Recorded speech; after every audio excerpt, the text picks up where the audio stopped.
জীবনে অনেক ফ্রেন্ড ছিল, কিন্তু তোদের মতো কেউ হবে না রে। প্রতিটা মুহূর্তে আমি তোকে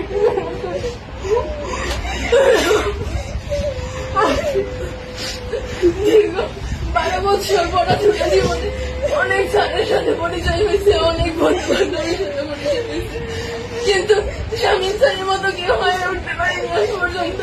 আর তোদের ফ্রেন্ড আজ পর্যন্ত হয়ে উঠতে পারেনি।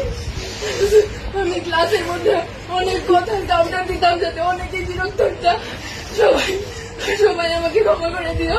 আমার স্যার, আমি সবসময় আপনার থেকে সকল ধরনের সাপোর্ট পাই আসছি স্যার। কোনো সময় আপনাকে শুধু স্যারের চোখে না, আপনাকে আমার বড় ভাইয়ের চোখে, একজন আদর্শ গাইডলাইনের চোখে দেখে আসছি স্যার।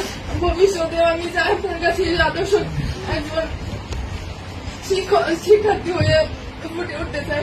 আমি